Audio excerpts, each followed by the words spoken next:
Question number 1 comes from Kyle Keller. With social media being so big in the modern day, how much should you use it and what site specifically? Kyle, I like this question, but before I answer it specifically the way I know you want me to, let me just first clarify something. When we say social media and social media is getting so big, I know you're referring specifically to sites like Facebook and Twitter and LinkedIn and these places where we connect with people and share information. That's what we've come to know as social media. But really, the truth is, social media is just a descriptor. I mean, it's just a description of the online world that we live in today, because that's where everything's going, right? I mean, even e-commerce sites are struggling to connect people and to make it social. And so social media is, in a sense, taking over the entire online world. And we had like internet 1.0, which was about just people putting up web pages and images with AOL dial-up. I mean, remember that? And then we had like the second revolution, Rev 2, of the internet, which was about social. It was about connecting, about sharing. And so that started. We're still in it. It's gradually taking over everything. So, but I think your question was good. And so, number one, when it comes to dental practice, where should you be at in social media? Number one, right at the top is Facebook, of course. As a dental practice, that's your biggest place to invest, not only in creating content, but in some of the other strategies we have talked about on this show, earlier episodes. I'm not going to get into that now. Twitter, Twitter's a tough one right now. And I know a lot of practices use it. I know a lot of them, if they post to Facebook, they kick it out to Twitter automatically. I'm struggling seeing the value in Twitter right now for a dental practice. It feels like a fire hose of information, of news and links.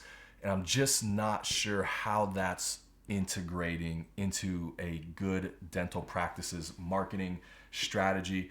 And honestly, I think Twitter is about a half a step to a step behind. We haven't seen the innovation there like we have with a Facebook or an Instagram or Pinterest or some of these other sites. And so I think Twitter's got to do some things there. I would say pass on that one.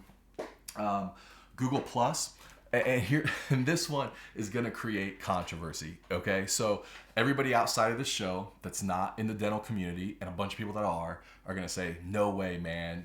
Google's going to pull the plug on Google Plus. Don't even worry about it. Don't waste your time. However, Google listings are influenced by your Google Plus page. And so that's part of that kind of the algorithm there between citations and your website and reviews and your Google Plus page. That determines your ranking on Google Local. And so if you're already posting to Facebook, just take that content, post it again on Google Plus, and populate that page and pay attention to it and work on it and be there.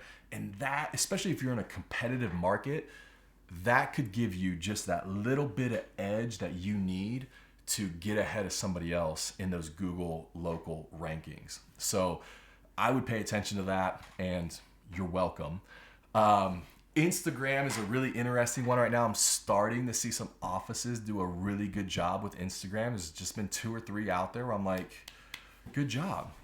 That looks great. Instagram is visually driven. I mean, it's got to have photos, so that makes it just a little bit more challenging. You got to really think through that, but it's an amazing opportunity. And then the other interesting one is Pinterest. I think Pinterest is a great platform. We know that there the demographic is it's not entirely women. I mean, it's a large female demographic on Pinterest. And we know that as a dental practice, that's our target audience. Females drive and influence healthcare decisions. And so that's a really great place to be connecting, especially if you're a female dentist. Pinterest should be a no-brainer. That's extremely easy. Put it together, do that. The last thing I'll say is this fall, Instagram is releasing their new ad platform. And so it'll be really interesting to see what that looks like. And the practices who are on Instagram have a leg up. They've got a competitive advantage there. And then Pinterest will be soon to follow, I'm sure. Probably early 2016, mid 2016, Pinterest you'll be allowed to begin placing ads on Pinterest. And I think that is going to shake up everything. So if I was a dental practice, those are the sites I would be on.